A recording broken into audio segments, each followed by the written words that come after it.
Всем привет, друзья! Вы находитесь на канале, где легко, доступно и очень вкусно готовить.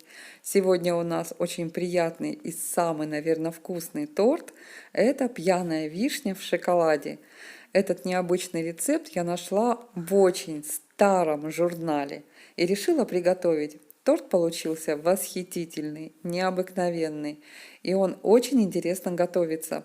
Итак, начнем. За 2 дня до приготовления торта нам нужно сделать вишню пьяной. Для этого я беру вишню, сахар и алкоголь. Затем беру пол-литровую банку, выкладываю сюда 400 грамм свежемороженой вишни, добавляю 50 грамм сахара и полстакана водки. Закрываем крышку, убираем на 2 дня. Прошло 2 дня, начинаем готовить бисквит.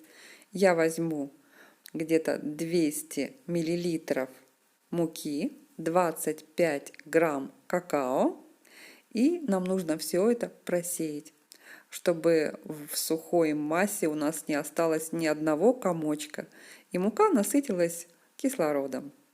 Смесь готова. Приступаем теперь к жидкой части нашего бисквита. Берем 5 яиц комнатной температуры и 250 миллилитров, я не ошиблась, сахара. Теперь взбиваем яйцо. Сначала мы взбиваем яйцо отдельно. Затем в 3 приема я добавлю сюда сахар. Масса должна увеличиться в объеме где-то в 2 раза и посветлеть. Смотрите, какая она получилась. Светлая и пушистая. Теперь берем большую глубокую емкость, выливаем сюда яйцо, взбитое с сахаром, и будем добавлять сюда муку. Муку нужно добавлять с какао очень нежно и осторожно.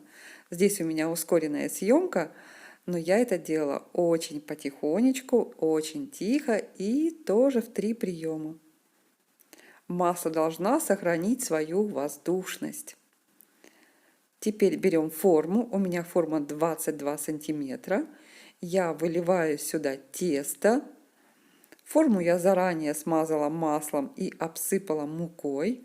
Осторожно выкладываем и выпекаем на 170 градусов 40 минут. Бисквит у нас готов. Смотрите, палочка сухая. 20 минут нельзя открывать духовку. Это запомните. Теперь делаем первую часть крема. Берем 50 миллилитров сахара, 25 грамм какао, 2 столовых ложки молока. И еще нужно добавить сюда 2 яйца. 2 яйца небольших или же 1 крупное яйцо. У меня яйцо было крупное, поэтому я, конечно, добавила 1 яйцо. Все хорошенько перемешиваем и ставим на средний огонь. Масса должна нагреться, а сахар должен полностью раствориться. Ну вот, все готово. Теперь ставим массу остужаться. Когда масса остынет, я добавила уже не по рецепту, а от себя 1 столовую ложку вишневой настойки. Для второй части крема берем масло комнатной температуры 300 грамм и 1 стакан 250 миллилитров сахара. Конечно, лучше взять сахарную пудру, она будет лучше растворяться. Это мой совет вам. Взбиваем отдельно масло, чтобы масло хорошенечко взбилось, стало мягким. Теперь в 3 приема добавляем сюда сахар. Я это делала на среднем режиме. Теперь, когда у нас хорошенько взбилось масло с сахаром, добавляем сюда также в 2-3 приема уже остывшей шоколадной массы. И опять все хорошенько взбиваем. Ну вот, крем у нас готов. Теперь займемся бисквитом. Бисквит к этому времени тоже уже остыл, и его нужно разделить на 2 части. Я заранее вот так вот ножичком разметила корж и потом разрезала напополам. Смотрите, какой шикарный получился бисквит. Теперь делаем коробочки. Делаем обыкновенной вилкой. без фанатизма, осторожненько измельчаем мякоть и убираем ее в отдельную емкость. Теперь крем делим на 3 части. Смазываем коробочки из бисквита 1/3 части крема. Отставляем в сторонку. Теперь займемся начинкой.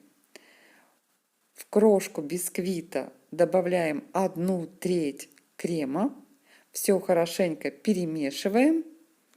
Достаем вишню, делим напополам. Конечно, заранее слив весь сироп. Добавляем вишню в мякоть с кремом. Перемешиваем осторожно, чтобы не поломать вишню.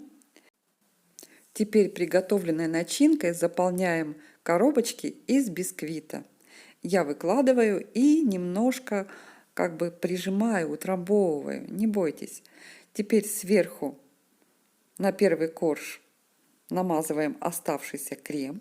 Выкладываем вишню. Заполняем начинкой вторую часть коржа.